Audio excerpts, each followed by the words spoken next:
Because one of the most interesting things over the last few weeks, months, is the amount of deals that are being done without the United States. I mean, we've had this breakthrough deal between Iran and Saudi Arabia, brokered by China. We now have what looks like a reconciliation between Syria and Saudi Arabia as well. We're having moves, as you correctly. I mean, I'm sure you're right, by the way, about in India and China coming together. We've had Putin meeting Xi Jinping in Moscow, and from what I can understand, that was also mainly about economics, not arms or anything of that kind. Do you think there's any chance, though, because this is the other thing they always talk about, is that China will now step in and try to mediate the Ukraine war? That this is the next move that the Chinese are planning on. Again, I have to say, I don't actually personally see much sign of this, but what sense about that did you get in Beijing, maybe? You know, I think the Chinese view is on the war is very clear, which is this war is not good for the world. It's first of all not good for Ukraine. It should stop. It is a war to a very significant extent about NATO expansion, which China certainly does not support. In fact, it regards as pretty irresponsible of the US. And so I think China's main message from the start, and it was in my discussions as well, China says there are security interests of both Ukraine and Russia that need to be met. That's the key sentence of everything that China has said and everything that China's put on the table. And I agree with it 100%. To my mind, it means the core of ending this war is President Biden saying NATO will not enlarge anymore, basically, and it will not enlarge to Ukraine and to Georgia. That was the fundamental cause of all of this going back 20 years, in my view. And I think it's China's understanding of this as well, and why China absolutely will support Russia in that basic point. Russia has real security interests in not having NATO surrounded in the Black Sea region, not have it in Ukraine and Georgia. It's been my feeling for 30 years, that basic idea. And I think China understands that very well. So that's the sense in which I think China is very constructive in this. There will be others, and I was going to be in China at the same time that President Lula was to arrive, but he postponed his trip because he was ill, and he's coming in mid-April. But Lula actually aims to, and I think can, play a meaningful role in pushing the US and Russia to real negotiation over these critical issues. And the relations of China and Brazil will be very, very strong. So I think China's role is real in this. I don't think it's going to be orchestrating a full public diplomacy, but I think it will be playing an important role quietly as it does to say, look, the basis for this war to end starts with the US and Russia, and it starts with NATO dropping what has been the neocon project for 30 years now, which is the relentless expansion of the US military alliance. And I actually believe that's the basis for ending this war at the negotiating table. So I think China will play a very important, quiet role in that regard. But, you know, of all of the things that have happened, and as you mentioned, I think the rapprochement of Saudi Arabia and Iran is both remarkable. It is a great diplomatic achievement also of China, but it's also the way of the world, in my view, which is that if neighbors actually get along with each other, this world could actually solve a lot of problems. And neighbors can cooperate on many very practical economic things. And that, to my mind, is what's taking shape. And what we ought to watch is the neighbors India and China, but also the neighbors China, Japan, and Korea, because that's another one that's going to change. Right now, the U.S. alignment is Japan and Korea have to be, rapidly anti-Chinese.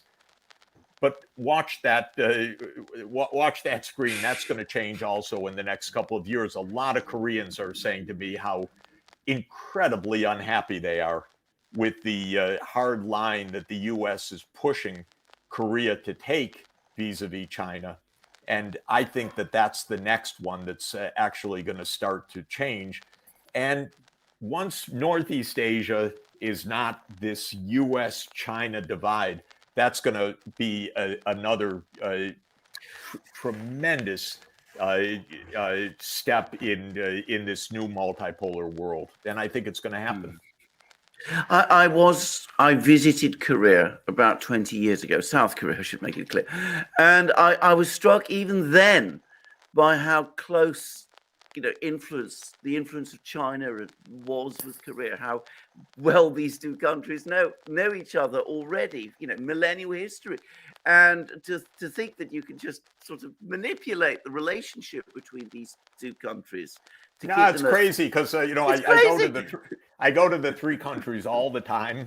Know the leaders in all three. If they would get together, my God, the powerhouse of China, Japan, and Korea, technologically, economically, financially, unbelievable. It's so good. It's going to happen, actually. Yeah, I agree with that, actually. And we were talking about Japan, and it's making some moves of its own because it's now opting out of the oil price caps. It's got, the oil price caps on the Russians that the US is imposing. Does anybody in the United States, at a sort of senior level, quite understand that this bullying policy is actually weakening the US's positions instead of strengthening them? And that in fact, the US has huge opportunities here for itself if it would just drop this and change its approach. I mean, I read actually somewhere that it was a Chinese thing that China's rise economically is an opportunity for the United States, as it should be for everybody. The short answer is no. I haven't seen any glimmer of insight right now in the kind of East Coast university think tanks, and certainly in Washington. To talk about insight is the first oxymoron. There isn't right now. It's a little weird. It is. We're in a time warp, actually, in the U.S. right now. There's so little understanding.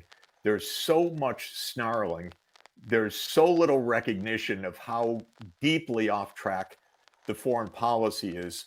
There are voices around, but not much wisdom right now. So I'm, hoping that somehow we muddle through this very difficult period, and a couple politicians have the guts to start, or have the insight to start understanding things aren't working right. And maybe it is, I don't know what it is, but I can tell you it's pretty dispiriting.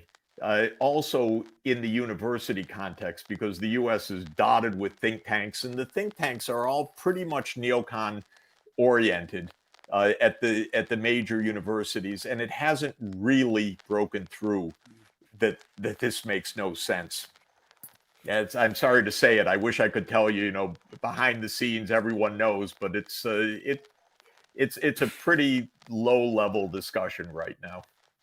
Because the other thing is, I also read some of the reports that come from these think tanks, and two things come through to me always these very complicated geopolitical chess games, which I always find fantastic in themselves, but also very little discussion ever of economics.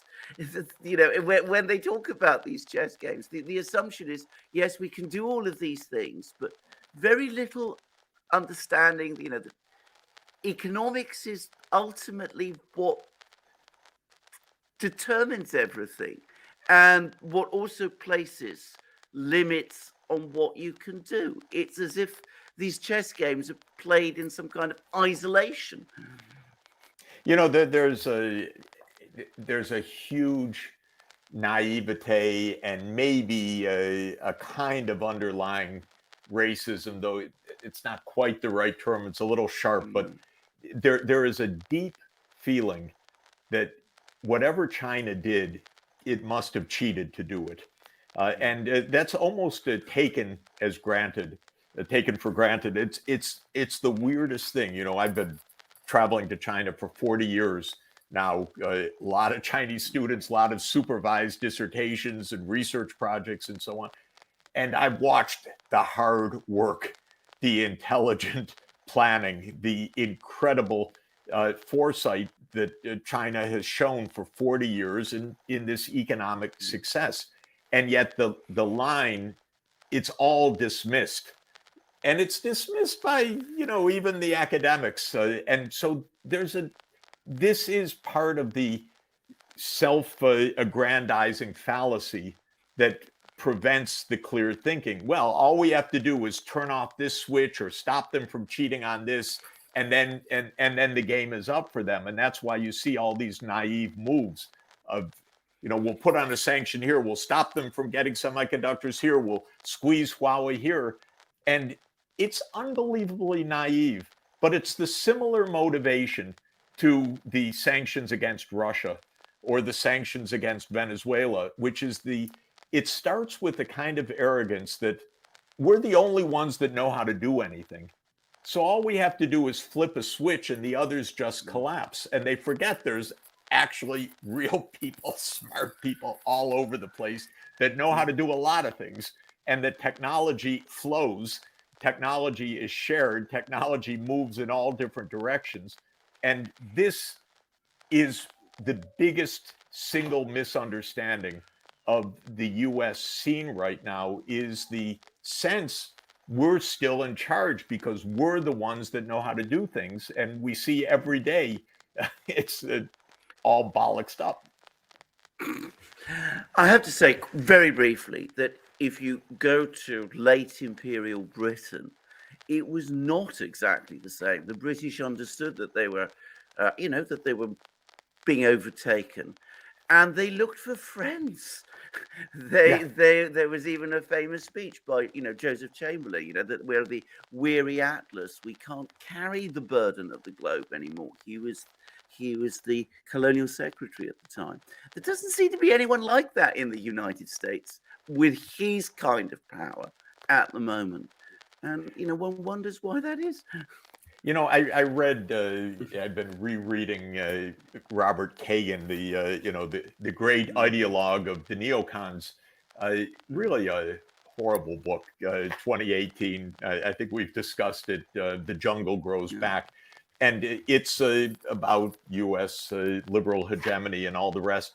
But I understand from rereading it where the complete misperception comes in, which is that the world for the US is overwhelmingly the US, and then there's Europe, and then there's Japan, and the rest is a kind of haze, which doesn't quite have the right to be there.